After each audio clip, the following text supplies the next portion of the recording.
जय मामा साणी। आप सभी साधक मित्रों का मेरी चैनल में हार्दिक स्वागत है। साधक मित्रों, आज मैं आपको बताता हूँ कि आपको पाठ शमशान में कैसे लगाना है। शमशान में आप जाके पाठ डाल के किसी भी देवी देवता से, मसानी मेलडी से, मसानिया सिकोतर से, मसानी यानी कि मैंने बताया तो उस प्रकार मसानी सिकोतर, अठियाकरी सिकोतर, मसानी सधी या किसी भी देवी देवता से कैसे आप बात कर सकते हो। देखिए, सबसे पहले आपको इस कोने में चारों कोनों में एक एक नींबू रख देना है और फिर मकई के दाने जो होते हैं बड़े वाले, उससे आपको पाठ पे देवी देवताओं को बुलाना है। ठीक है। अगर आपको डर लगता है तो आप किसी विश्वासी जिसके ऊपर आपको विश्वास हो और जो हनुमान चालीसा या हनुमान जी का भगत हो, डरपोक इंसान को मत ले जाइएगा। उससे क्या होता है कि उसको भी नुकसान होगा, आपको भी नुकसान होगा। देखिए, सबसे पहले हमें अगरबत्ती जगानी है। फिर मैं आपको एक मंत्र दूंगा, उससे इस दाने को अभिमंत्रित करके फिर ही पाठ डालना है। मंत्र में आपको डिस्क्रिप्शन बॉक्स में लिख के दे दूंगा, उससे आप इस दानों को आप सिद्ध करके फिर आप पाठ डाल सकते हो, जिससे आपके कार्य जो भी देवी देवता होंगे वो हाजिर होकर आपके कलम पे आपको सब कुछ बताएंगे। कभी कभी साधक के शरीर में भी उनका प्रवेश हो जाता है, तो डरना नहीं है। जब कभी ऐसा हो तो डरना नहीं है। वो आपको बात, जो भी आपके मन में जो प्रश्न होगा उसका जवाब देने ही आए होंगे। इसलिए हमेशा निर्भीक होकर ही ये क्रिया करनी है। अगर डर के करोगे तो फिर इसका रिजल्ट आपको अच्छा नहीं मिलेगा। सबसे पहले आप जिस भी देवी देवताओं को आप बुलाना चाहते हो उसको पाठ पे बुलाना है। उसके लिए आपको 1.5 की कलम लेनी है, जैसे मैं अभी ले रहा हूँ। मैं माँ मसानी मेलडी का आह्वान कर रहा हूँ। देखिए, अभी मैं सिर्फ आपको बताने के लिए ये प्रयोग कर रहा हूँ, ये विधि कर रहा हूँ। मैं रियल में माता को बुला नहीं रहा हूँ, क्योंकि अभी मुझे कुछ कार्य नहीं है। तो जब आपको कोई कार्य हो तभी आप देवी देवताओं का उनको पाठ पे बुलाइए। और ये क्रिया आपको शमशान में जाके करनी है। जो घर पे पाठ डालते हैं तो उनको तो कोई प्रॉब्लम नहीं है, लेकिन जिसको शमशान में भी पाठ डालना है तो वो शमशान में भी जाके पाठ डाल सकता है।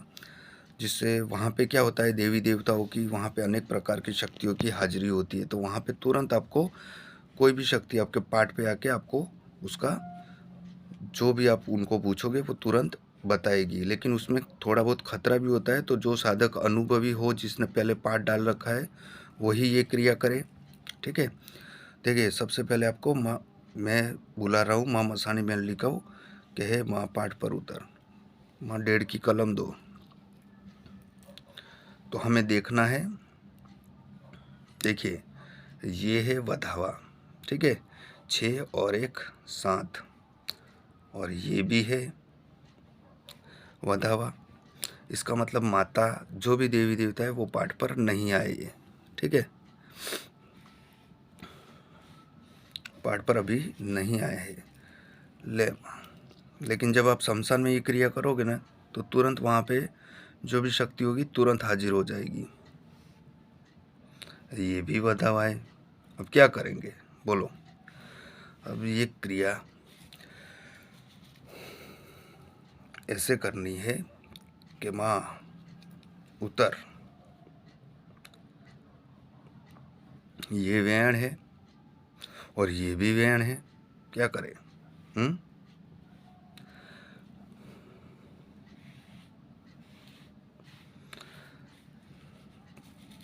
ले माँ, आई जा हमारी देवी।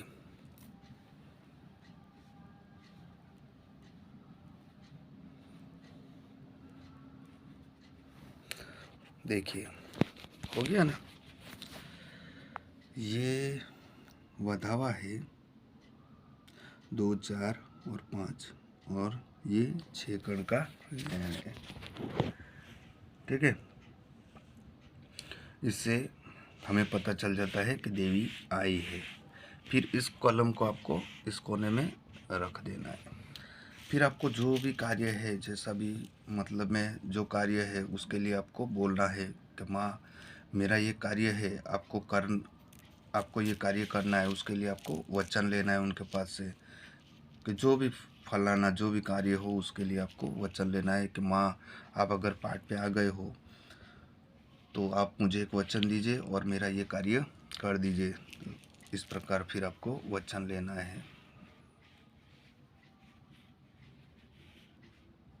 देखिए ये वचन हो गया ना, ये वचन है मित्रों। इससे ये पता चलता है कि जो ये माता हमने पाठ पे अभी आई है वो हमें वचन दे रही है। ठीक है, फिर आपको ये वचन के बाद एक 1.5 की कलम लेनी है इन्हीं माता की कि माँ आपने जो वचन दिया है उसमें कोई वो ना हो, ये कार्य मेरा सिद्ध ही होना चाहिए। देखिए ये 4 कण है ना, यानी वेण है, और ये है 5 कण यानी वेण और वधावा। ये 1.5 की कलम हो गई मित्रों। ठीक है मित्रों, जो हम घर पे पाठ डालते हैं वो क्रिया अलग है। ये क्रिया आप शमशान में जाके भी आप कर सकते हो। अगर आपने कभी कोई देवी देवता आपका कार्य नहीं कर रहे तो आप शमशान में जाके भी ये क्रिया कर सकते हो। इससे आपको क्या फ़ायदा होगा कि आपका कोई भी कार्य होगा, आप कोई तंत्र मंत्र आदि क्रिया नहीं जानते हो तो आप शमशान में जाकर ये पाठ डाल के आप किसी भी देवी देवता से आपका मनचाहा कार्य करवा सकते हो। लेकिन उसमें हमेशा आपको ध्यान रखना है कि ये जो दाने हैं इसको आपको सिद्ध करना है। पहले मैं आपको मंत्र दूंगा, उससे इसको सिद्ध कर लेना है, तब उसके बाद ही ये क्रिया करनी है। और हमेशा ये ध्यान रखिए कि जब आपका कार्य हो जाए, जिसे भी देवी देवताओं को आप नाम लेके वो ये क्रिया करें, और उसके बाद जब आपका कार्य हो जाए तो उस देव को हमेशा आपको प्रसन्न करने के लिए आपका कार्य होने के बाद शमशान में जाके भोग वगैरह जो भी आपने बोला हो उसको हमेशा आपको वहाँ पे कर देना है। ठीक है, अगर आपको जो भी आपके मन में आपने बोला है, आप मिठाई वगैरह आदि भोग लगाने का जो भी आपके मन में जिस प्रकार से भी आपकी शक्ति हो उस प्रकार से आपको बोल के फिर उनको दे देना है। नहीं तो क्या होता है, देवी देवता क्रोधित हो जाते हैं और आपका दूसरी बार कार्य नहीं करते और आपको नुकसान भी होता है। तो आपका कार्य होने के बाद आप उनको जाकर जो भी भोग आदि उनको दे देना है। ठीक है, देखिए अब मैंने वचन ले लिया, 1.5 की कलम ली, अब हम लेंगे 2.5 की कलम। 2.5 की कलम हमें इस प्रकार लेनी है, माता जी को जिस भी देवी को आपने बुलाया उसको ऐसा बोलना है कि अब आपको 33 करोड़ देवी देवताओं के जामीन में रख के, यानी कि उनकी साक्षी में आपको एक 2.5 की कलम देनी है कि ये मेरा कार्य हो ही जाए। ऐसा आपको 33 करोड़ देवी देवताओं को साक्षी रख के ये कलम आप मुझे 2.5 की कलम दो। ठीक है, अब देखिए ये है वधावा, ये है वधावा और ये भी है वधावा। तो आपको डरना नहीं है, जब आप पाठ डालोगे ना और रियल में देव आएगा ना तो आपकी भी कलम नहीं जाएगी। लेकिन अभी तो मैं डेमो बता रहा हूँ ना, तो मैं आपको कलम भी बता देता हूँ तो इस प्रकार से आपको कलम लेनी है। देखिए ये 2.5 की कलम आनी चाहिए। हाँ भाई, ये वधावा है और ये भी वधावा है। अरे ये वेण है। ठीक है, ये वधावा है, ये वेण है और ये भी वेण है। देखिए हो गई ना 2.5 की कलम। इसमें कुछ साधक ये 2.5 की कलम लेने के बाद 5 की कलम भी लेते हैं। 5 की कलम में क्या होता है, ये जो वचन है ऐसे 3 वचन होते हैं, 1, 2 और 3 वचन होते हैं।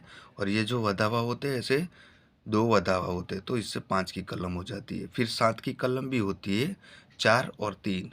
ठीक है, और फिर छेले लास्ट में 9 की जार होती है, उसमें 5 वेण और 4 वधावे होते हैं। तो कुछ साधक इस प्रकार से भी लेते हैं, लेकिन उसमें बहुत ज़्यादा मैं अभी समझाने बैठूंगा तो उसमें ज़्यादा टाइम निकल जाएगा। मैं बाद में आपको दूसरी बार एक और वीडियो बना के उसके बारे में भी आपको जानकारी दे दूंगा।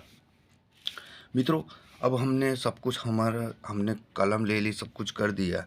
अब आपको ये जो कार्य आपने किया है उसमें लास्ट में आपको माताजी को पाठ पे बुलाने के बाद उनको वापिस भी भेजना पड़ता है। तो आपका जब कार्य समाप्त हो जाए तो आपको माता को बोलना है कि माँ, जो इस कार्य के हेतु मैंने आपको बुलाया था वो अब मेरा कार्य संपूर्ण हो चुका है और मेरी विधि क्रिया जो मुझे पूछना था मैंने पूछ लिया है। तो आप अब मुझे पाठ पर से जाने की आप मुझे रजा दो, आप पाठ पर से चले जाओ ऐसी मुझे रजा दो, या फिर आप मुझे पाठ वालने की यानी पाठ वालने की रजा दो, इस प्रकार से भी आप बोल सकते हो।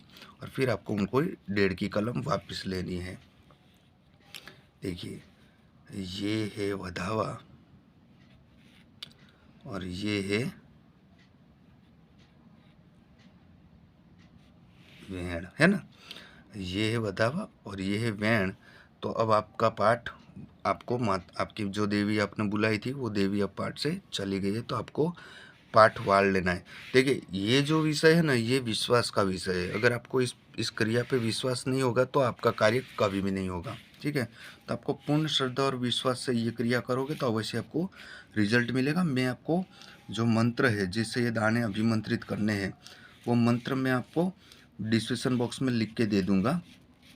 ठीक है, देखिए उसमें आपको पहले 108 बार उस मंत्र को जाप करके सिद्ध कर लेना है। उसके बाद ही आपको 11 बार इस दाने को अभिमंत्रित करके फिर आपको देखने बैठना है। तो अवश्य आपको सच्चाई माताजी बता देगी, या फिर जो भी आपके इष्ट होंगे, जो भी आपकी कुल की देवी होगी, जो भी, अगर आप वीर के उपासक हो, हनुमान जी के उपासक हो, मेलडी के हो, मसाणी के हो, सती के हो, जिस किसी भी देवी देवता के आप उपासक हो तो वही आपको सच क्रिया बता देगी। ठीक है, जय मां मसाणी।